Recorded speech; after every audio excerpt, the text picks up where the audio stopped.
Welcome to another episode of the Jesus Cartel. With us today for the very first time, Mr. Drew Wiggers. Everybody assume that you would give him some version of a standing ovation wherever you're at. If you're driving, figure that out. Thank you. How you been doing, man? Doing great, man. Doing good. Yeah. Clay, what's been going on with you, brother? Man, I'm enjoying life right now. Had a great weekend with my son and went and watched some football and had a great time. So life is good. Praise God. I saw, Drew, you had just recently, you were telling us about the contraption that you and Beans had put together. Oh, yeah. What exactly was that? So I'm not even sure yet, but he's got all his electronic devices. He's getting in that teenage phase. How old is Beans? 12 now. Okay. So preteen, we got to stay connected. So we got our AirPod. We got to have charge every day. We got our little Fitbit watch. We got our cell phone that has no service. Praise God. Praise God. But anyway, so he wanted to build a charging apparatus and holder for all this. And so we spent about 3 nights working on that. And you want to get the whole story or just part of it? Hey, man, this is your show, man. I'm just sitting here. So we started out, I was telling Clay before we got started, that he came to me with this idea. It's like, Dad, I want to build this. I was like, man, that's great. I said, that's awesome, but you're going to need a little help, so I'll come with you. I said, let me get the chicken going, get the fire going. I said, we'll go do this thing. And so as we get going into the project, he's like, all right, I've got a piece of wood already. Let's just cut it right here and right here, and we're going to make it work. And it's going to work. And I was like, hang on. Is that even going to work with what you want to do? And so it was a long conversation, but in the end, what we came up with was we've got to plan some things beforehand, right? Yeah. We have a great idea, but if we don't plan it out ahead of time and start projecting our needs and start looking at aesthetically what is this going to look like and kind of see the final vision of what it is before we start, it's kind of hard to do it. Yeah. And so we had a great idea starting out. He just needs some help in the execution phase, and a little bit of planning. And then we finished it up last night finally, and as soon as polyurethane dries, babe, he's got it in the room, got all the stuff on it, man, and it was great. Did it work? Oh, yeah, it worked great. Praise It worked fantastic. Obviously, because I did it, so of course it worked. Yeah, that makes sense. Yeah, I'm seeing on Facebook now where people want you to mass produce this thing already. I think that's a little bit of a jump, man. I think we can just sell 100 of them right now. I don't think we'd have to mass produce it yet. We can work on that. I mean, I didn't put out for orders yet, but we'll start looking into it. It may be a little side job for it. Do you have like a product name or an idea what you would call something like that? Oh, man. What could we call it? No. Give it some thought. You got a good... No.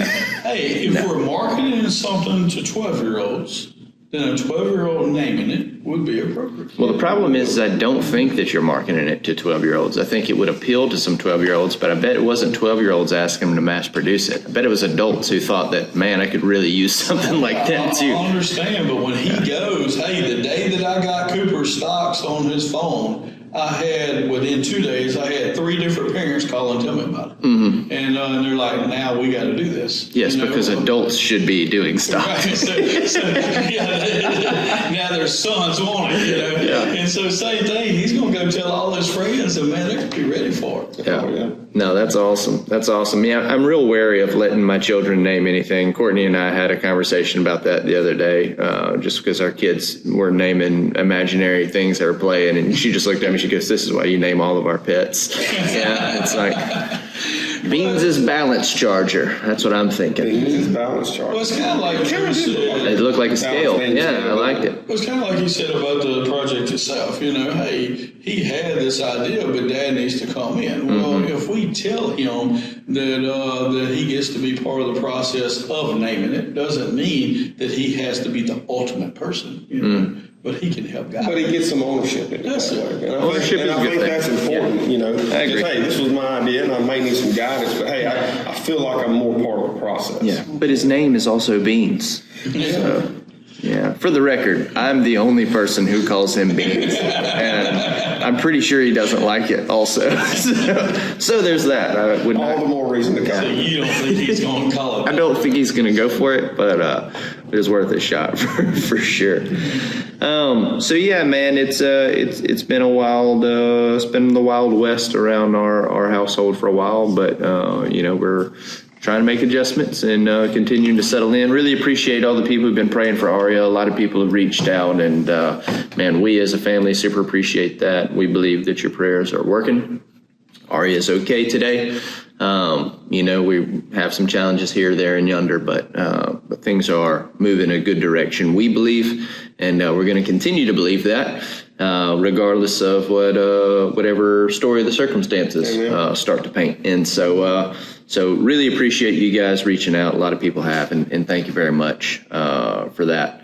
Outside of that, man, it's we're hitting near the end of the year. We got holidays coming up, a lot of stuff, with businesses nearing the end of the year. There's a lot has to be done.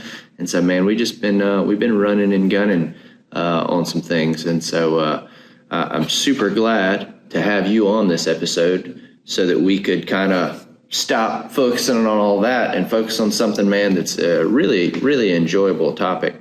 But before we get into some of those things, there's two things we need to do. First of all, we got to give a shout out to our sponsors. And I think it's pretty obvious who our sponsor is today. Clay, you want to let them know? Yeah. Wiggers Farm is now a platinum sponsorship, and we appreciate that. Yeah, and White, I want to make sure I get my White Ford cup in here now. Everybody can see White Ford sponsoring this episode. So I read the top of that cup earlier, and it did not say White Ford. I thought he just botched that majorly. I was so excited. Between, he's got a Jim Taylor cup he's holding up. Between the Wiggers family and the White family, man, we just really expanded our sponsorship. Yeah, sponsorships, viewership, definitely going to go up. Yeah, and on top of that, a lot of people have been asking for Wiggers Weight Watchers. Yeah, I've heard that. Yeah. I get a lot of questions. Actually, earlier today, I was at the FSA office, and I was offered a lot of donuts. You turned them down? I did. Isn't that hard? It really is. Isn't that really hard? Good. I think I mentioned it on the podcast maybe a week or so ago, but we just had a situation where I got invited to a Bible study early in the morning, and they had bags of sausage biscuits and boxes of donuts and stuff like that, and I'm just like, God, that looks delicious. It's just self-control, man. It is, but I think the statement, and this is going to tie in a lot to what we talk about later, but there's a statement that just holds so much value, and it's on a metal sign that my wife hates that's in our house. She loves the statement, hates the sign. It's very much a masculine design sign. But it says, don't give up what you want most for what you want now. I like that. Don't give up what you want most for what you want now. And so, like, when you're in those moments, that's the question. It's like, the question's not, do you want a donut? Of course I want a donut. But do I want the donut more than I want my ultimate long-term goals? And I am aware, for me, I can't speak for everybody, I'm aware I can't have both. If I have a donut, I'm going to have 5. That's just me. And hey, look, man, you may be better. I'm better at eating chips than most people. Stephanie Campbell one time was in the office and she was eating some chips. Somebody suckered her into having a chip, and now she's eating chips, And I was like, well, you could stop if you want to. She goes, you try to eat just one of them. All right. I ate one chip and walked away. And so it's like, that's a different thing. Now, fudge rounds and donuts and things like that, that's a different beast for me. You get me started on chocolate chip cookies, I'm going to finish chocolate chip cookies. And so yeah, man, I've always really enjoyed that saying. Is that something y'all have had any experience with? Just seeing the long term and being able to put the long term ahead of the short term wants? I say maybe not once, but just talking about, the Wiggers Weight Watchers, which, it was funny, and I enjoyed it. But it was a challenge that I put before myself. It was like, hey, I need to do something. And so it was all about, what's my long-term goal here as far as, and my goal wasn't to get stronger or get faster or anything else. My goal was, hey, I want to be able to do stuff with my kids. That's right. In 5 years. That's right. In 10 years. I've got a kid that's 14 months old. Where am I going to be at when she's 12 years old and playing softball and doing stuff? And I want to get out and run with them and play with them and play basketball and do all this stuff. And so that's, looking that far down the road, as long as you keep that long-term goal in mind, then yeah, we can have cheat days. We can have a donut here and there. Sure. But don't eat the whole box. Yeah. Right. Yeah. Well, I think that, scientifically, urges and cravings only last for a short amount of time, and so if you can remove yourself from that area and remove yourself, from the refrigerator or from, wherever it is, then and go occupy your time with something else real quick, you won't even remember it. It can happen that fast. But when we dwell in that area, that's when it gets difficult. And so I think a good process there is just to remove ourselves from that situation as fast as possible. You got to do something else. And if you do that, and while recognizing your long-term goals, then it seems like a sacrifice, but only for a short amount of time. Now, for me, later on, hours or two later, or days or whatever later, I'll think about, man, I did want to do that, and I removed myself from this situation, and I hadn't thought about it since, and I'll feel good about myself. It's like, good. Man, I did good right there. But if it's just, it kind of goes back to the whole, if you're going to quit smoking and you buy a pack of cigarettes and put it on your kitchen table where you got to look at them every day, that's pretty daggone miserable. Yeah. And I know that people's done that, and I'm not harping against anybody. Hey, anything that you've ever quit in life and you've done it on sheer willpower, hey, go. Congratulations. Yeah, more power to you. Right, but I'm the guy that is not going to set up a meeting at the donut store 5 days a week if I've decided I'm not going to eat donuts. Yeah. I'm going to try to stay away from it, as much as possible. So just, realizing, like Drew said, hey, have an ultimate goal. Hey, my ultimate goal is I want to be there for my daughter. I made the same kind of goal when Cooper was born, or before Cooper was born. And so those things help. And so when, cravings or urges or whatever happen, having that extra motivation, having that foundation helps. But just removing yourself from that situation is a pretty cool thing too. Yeah. The why drives the what. Yeah. Always. It does. It's you have a really strong why. Yeah. And that really strong why is going to carry you to be disciplined in areas that you wouldn't normally feel the same pressure to be disciplined in. And that's such a powerful thing. And, people don't realize a lot of times some of the things that they want. And it's so important to set your life up as a whole in a correct fashion. A lot of times they'll like, okay, well, I'm going to work this job. I'm going to, have these relationships, and I've got these goals, and they're really not interconnected at all. But the reality is all of those things play a role together. And for a lot of people, like, let's say, you hate your job. So you go to your job, you work your job 40 to 60 hours a week, and you're just miserable there. Well, what are the odds of you leaving a miserable job and then go and doing a miserable workout? Not high, because your mind is so desiring some sense of freedom and control over what happens next for you, that you don't want to enter into something that you despise. Like, for God's sake, I just want to relax for a minute. Like, I hear people say, I just want to relax a minute. And it's like, that's a want. It is a want. And at times it can be a need, but it doesn't have to be a need if you set yourself up in your work situation different. And sometimes it's not the job's fault. Sometimes it's the attitude you have about the job. And there's just so many things in life that we have to constantly, we're big on self-reflection here. You just need to take a look in the mirror, analyze what you're doing in a particular area, and take ownership of the things that you need to take ownership of, because those are the things you can change. You can't change the other things. Take ownership of what you can take ownership of and make changes in those areas. And if you realize there's not enough ownership for you to take, then you need to abandon ship and go a totally different direction with something. I had a really neat conversation with the boys about, I guess it was a month ago. And we were talking about achieving goals. And so I was like, you know what, dad moment here, teachable moment. And I actually don't remember what the actual goal we were talking about was. And so I said, all right, I said, how do we accomplish things in life? I was like, this is something, we're going to start with something really, really small. But I'm going to teach you. I was trying to set them up for, hey, when you get out in the real world and you get a job, you're going to have certain responsibilities, and your boss is going to ask you to accomplish this task. I was like, and how do we do that? You know how to accomplish a task. I said, so here's what I want y'all to do. All three of y'all, I had, the sister was at the babysitter, so I had all three boys with me. I said, I want y'all to pick a task, something you want to achieve in the next 3 months or 2 months, whatever it was. I said, but by Thanksgiving. And so I went and got them all a piece of paper and I set them down. I said, come up with one thing that you cannot do now that you would like to do. And so they all sat down, they write down a little thing.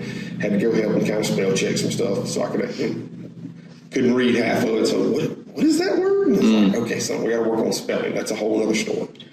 And so anyway, they write down their goals. So like, right now, I said, come up with 2 ways in detail that you can accomplish that goal. What things are you not doing now that you need to be doing to accomplish that goal?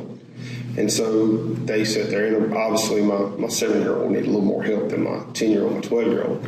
And so what was kind of cool about it, I thought, was all 3 of them picked a physical feat that they wanted to do. And I said, before I preface with, it can be anything. It can be reading a long book. It could be getting better at spelling. It can be, making all A's. It could be whatever you want to be. And they all chose something that was a physical accomplishment. And so it was, 2 of them wanted to do more pull-ups and 1 of them wanted to be able to do push-ups. So I was like, okay, so what do we do to accomplish those things? And so we set up a routine at the house where 3 times a week they do certain workouts to be able to build strength in those areas so that by Thanksgiving we can meet the goal. And it was something really simple, and man, doing push-ups a few nights a week was really simple, but the overall thing what it was, hey, we had a goal in mind, and now we come up with ideas that help us accomplish that goal, and now we learn how to accomplish tasks in the future as we grow by something really simple as learning how to do push-ups. Yeah. That's very good. I dig it. I mean, having goals, learning them, and knowing the what and the why is really cool. And like Andrew said, we're big on self-assessment and looking at areas where we can improve. And we're also big on celebrating successes. So speaking of successes, everybody on here may not know you and stuff and everything. How much weight have you lost in what amount of time? So back in I started talking to Andrew back in February and just had said, hey, I need to start making some changes here. Don't like where I'm at in life and whatnot. And I started doing some exercising, but around April, he and I really got talking about nutrition and stuff too. And so about April, I started changing my diet. And since from April to into September, that time frame, I lost 55 pounds. So that's a lot. And then at this point, I'm just trying to maintain that weight. So have you gained any of that weight back? No. Okay. No, I got down to right at like 188, and I'm trying to hold 190, and I've been holding 190 for over a month now.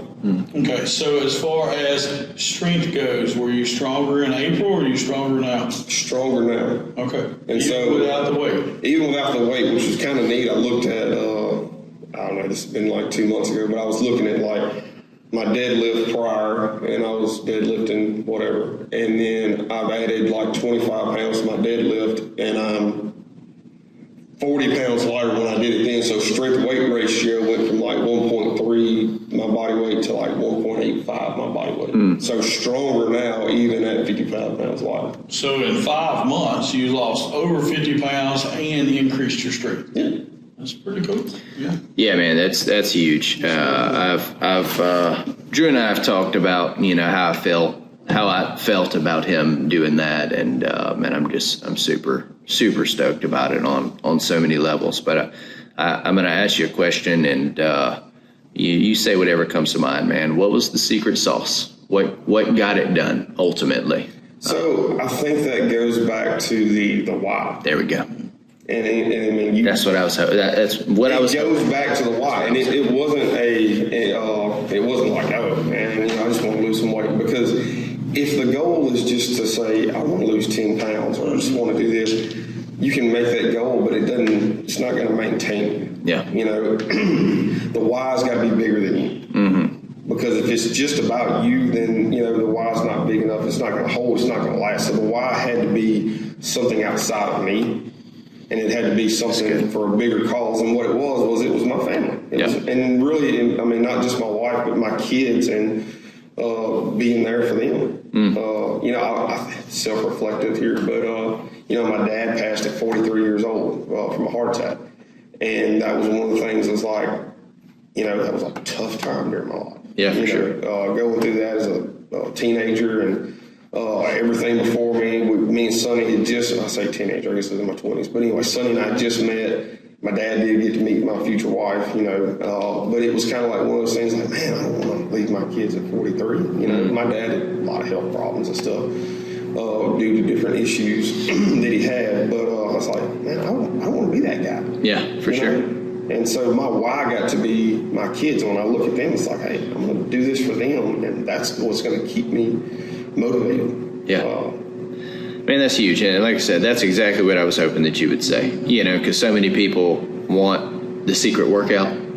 They want to know the secret diet. What are the food, what are the right foods? And at the end of the day, it all boiled down to one thing. You had a plan. You did the work. You didn't waver. There's so many people that you're going to hit a wall somewhere. Oh, yeah. You just have to keep going. And people think that when they hit that wall, I was talking to somebody that's on a similar-ish journey right now, and he's killing it, man. He's doing so good. And he feels like he's kind of hitting a wall, and he's got a lot of questions. I'm like, hey, look, don't worry about any of that. Just keep doing exactly what you're doing. Just keep going. It was crazy. Somewhere right there in July, I hit this wall for like 2 weeks, and I was just banging my head against him I went up and and I'm not doing anything different. And then I started trying to push a little harder, and it's wasn't doing anything. And then give it 2 weeks, just keep doing what you're doing. That's right. And then everything fell back. Yeah, I was actually a part of the conversation, and Andrew didn't tell him to, add more water or add more exercise or take away this or whatever. He's like, I know what you're doing. It's been working. It is still working. You just don't see it on the scale.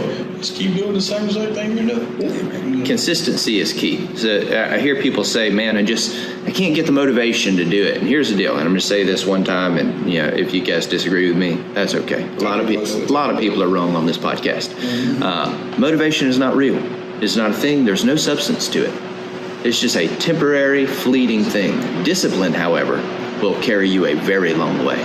And, you watch a cool video or listen to the right song, and all of a sudden you're like, oh, man, I feel pumped up. How long does that last? How long does that feel? It's gone, man. It's like you might have felt that way at lunch during your workday, but by 4 p.m., you don't have that same feeling. But when you have discipline, it's not about how you feel. It's hey, this is what we do.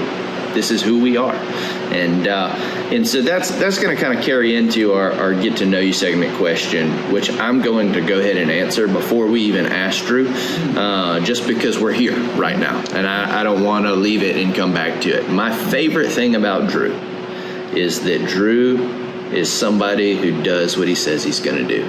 And that is, unfortunately, a characteristic we don't see a lot nowadays.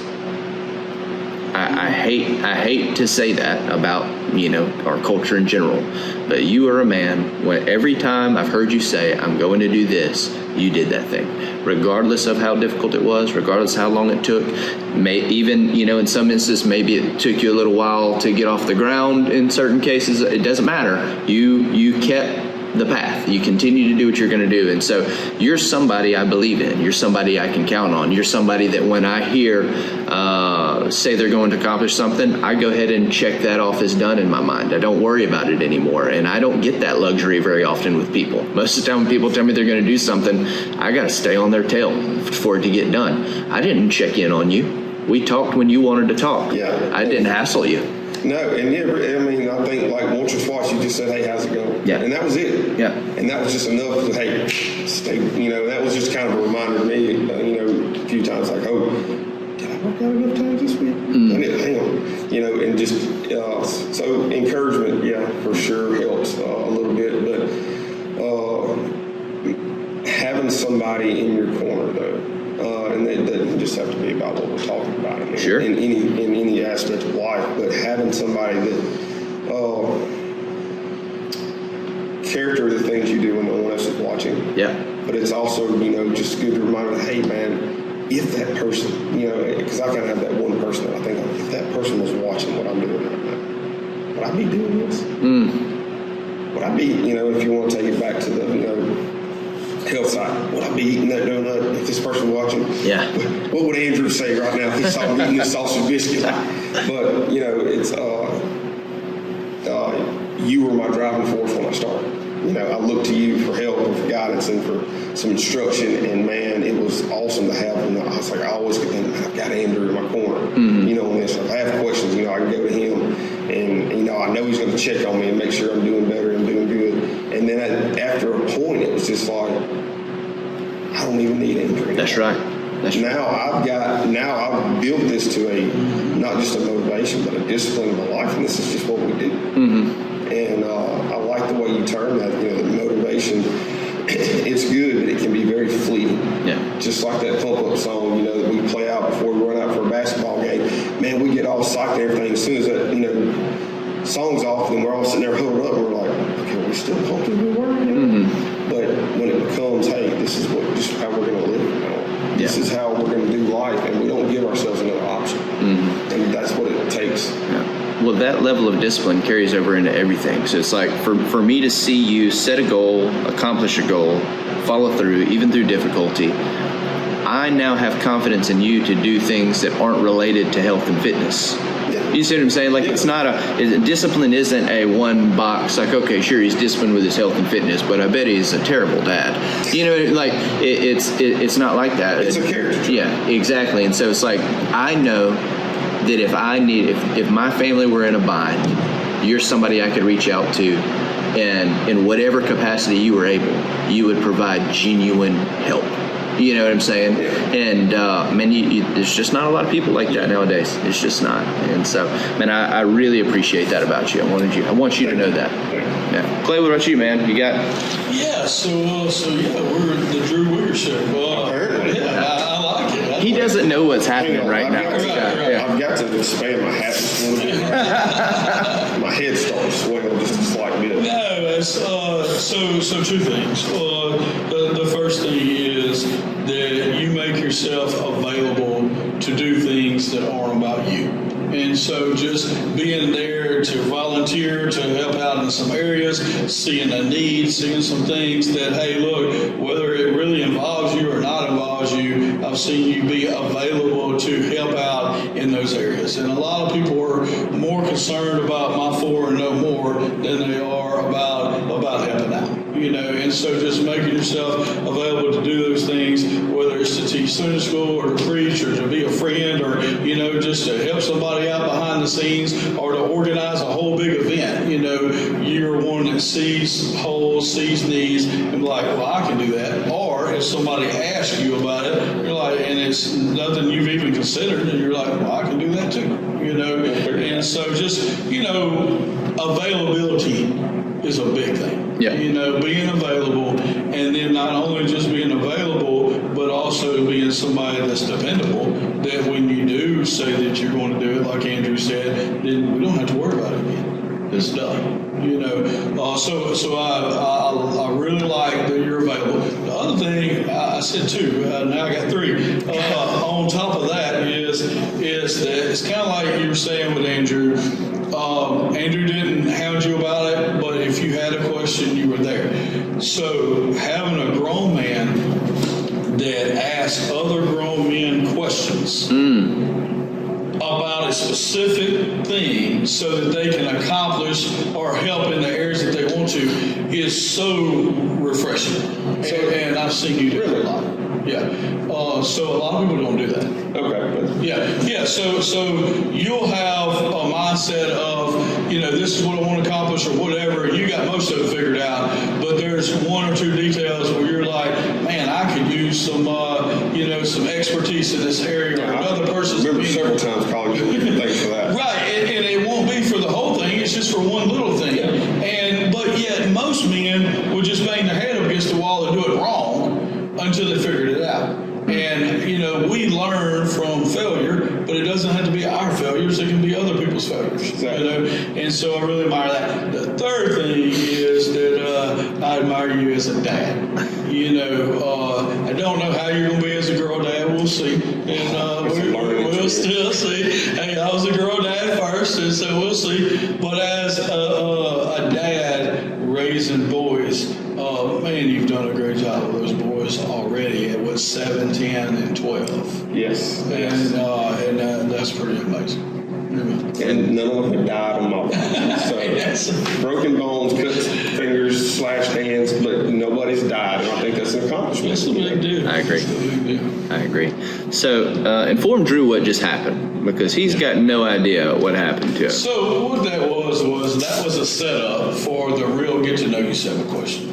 So in order for us to get to know you better, and in order for the audience, I guess, to get to know you better, because we probably already know the answers, we decided that it would be best, or if to get to know you better is for you to tell the audience what you like best about me and Andrew. So I think that what you like best about us would help them get to know you better. Okay. So you might want to take your hat and extend it. You're going to have to go as long as we do. Yeah. Give it short. All right. We'll just start with Andrew. So, man, you know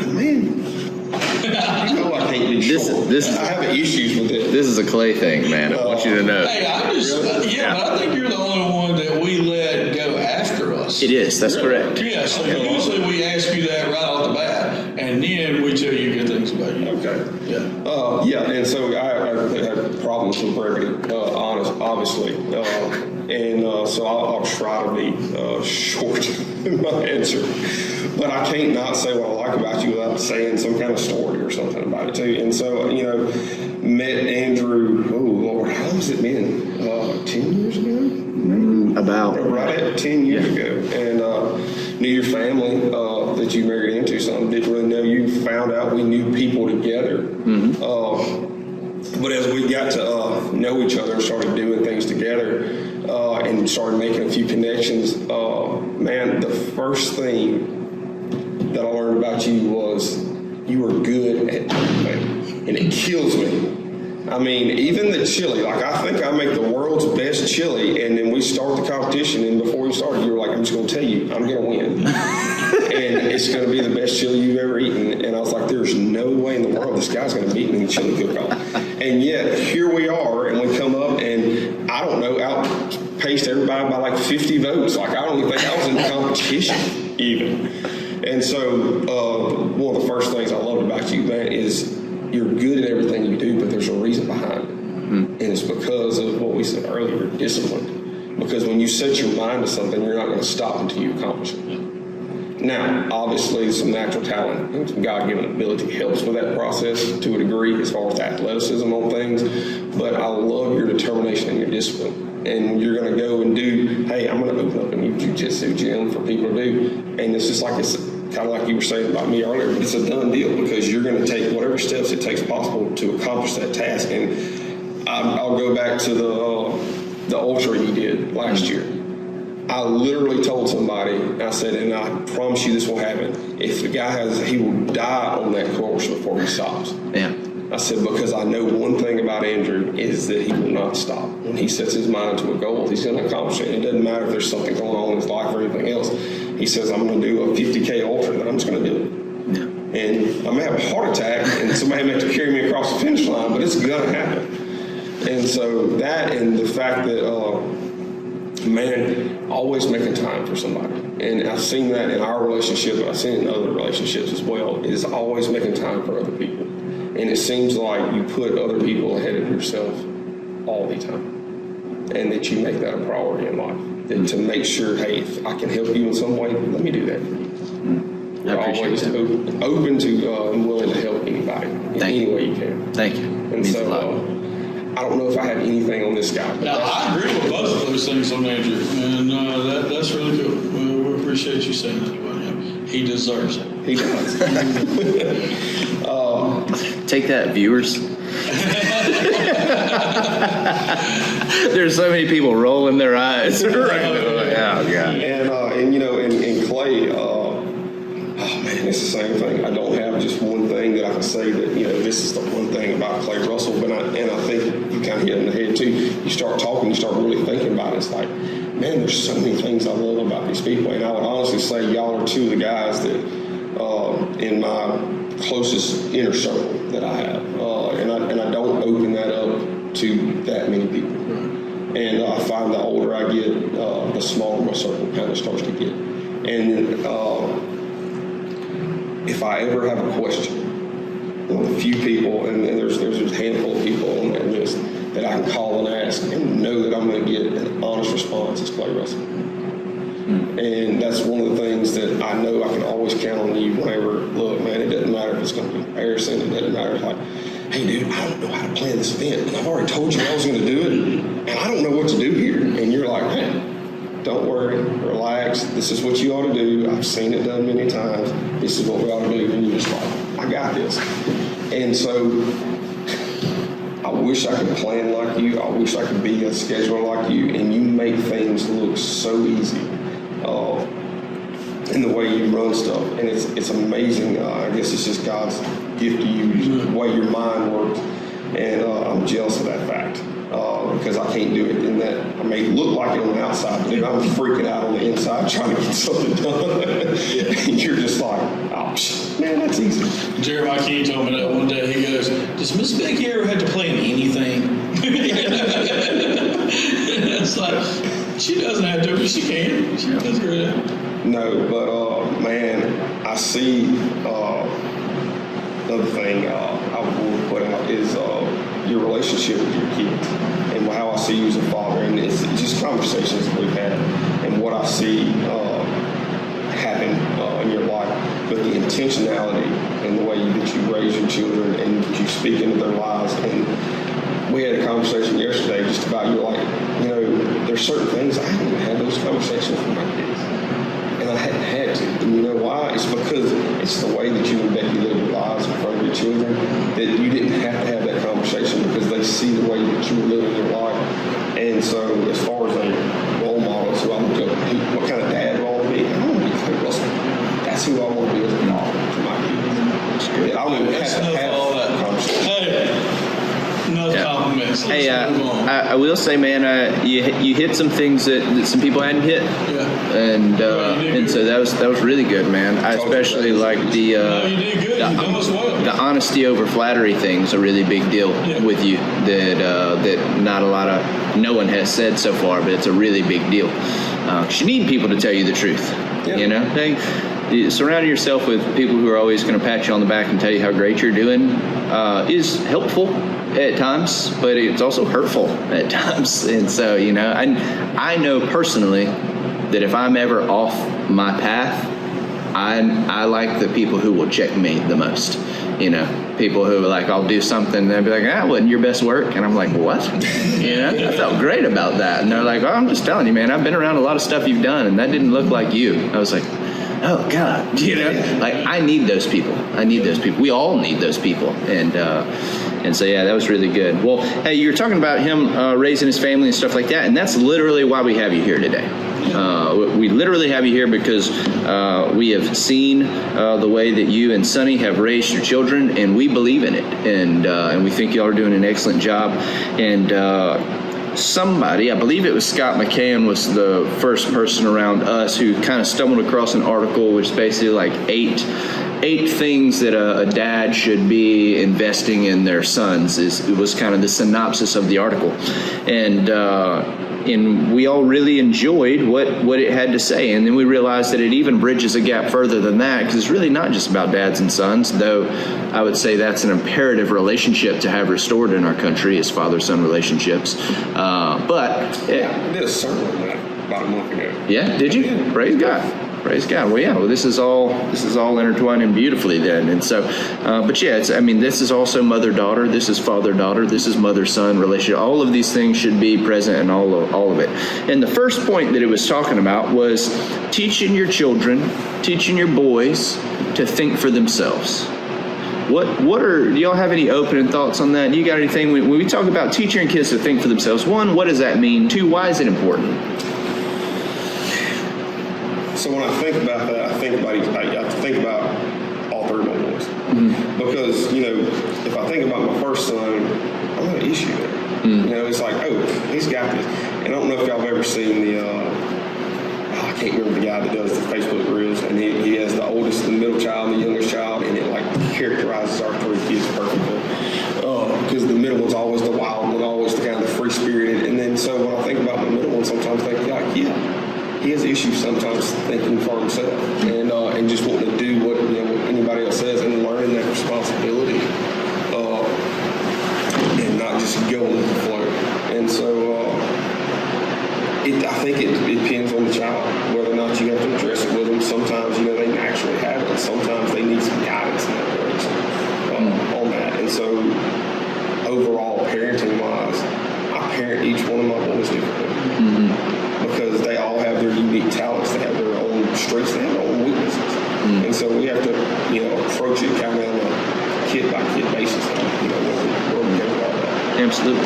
Yeah, so that one, when I read it at first, my first instinct was that's something that I'm doing very intentionally with Cooper right now.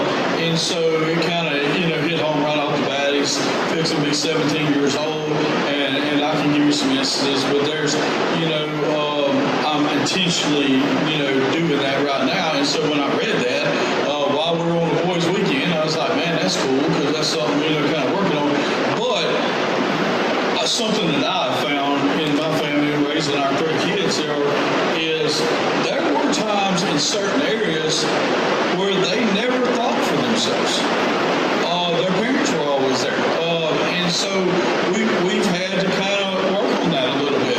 We always made a joke out of it, but, when we would, kids were young, go on vacation and stuff, they didn't decide where we were going to eat at. They didn't even decide what they were getting at a restaurant. We were able to go eat more than most people because when we get to a restaurant, we just order enough food for the table and they eat what we order. And because of that, then we didn't spend nearly as much money and have a lot of leftover food that you just throw away, or whatever.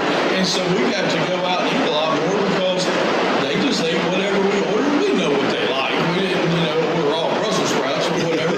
But we also didn't let each one of them order a grown person plate when they couldn't eat it either. And so, then later on in life, our girls are going, out to eat with somebody else or whatever, and they're texting us, what do I order? And Cooper did it just the other day, headed to homecoming. He joined to a restaurant he's never been to before, and he didn't want to look at the menu forever, so he texted us right when he picked the girl up before he started driving again and said, hey, what do I need to eat at this place? And so, so I'm trying to be a little more intentional with him as far as thinking for yourself. Now, that's something like, as far as they all have their own relationship with God, they're making decisions every day. But we do want to be intentional. We're teaching them to think about those, think for themselves. That same night, at homecoming and stuff, Cooper asked, what time do I need to be home? And I didn't give him an answer. I was like, hey, look, there's a few different factors here. We're not sure about, you do have a date, he's not used to that, so you do have a responsibility to somebody else. Now, whether you're taking her back home or to her car or whatever, there is a group of y'all kind of going together, even though you got another vehicle. So there is some different, variables involved. So here's what we're going to do. We're not going to give you a specific time. I just want you to analyze the situation, look at everything while you're there, and then you make the best decision based on all the factors that are there, because I'm not going to be there. Yeah. So you're going to need to do this. And it wasn't something that he was just super stoked about doing. He would rather have time, and you can tell him, And but I was like, no, we're not going to give you a curfew.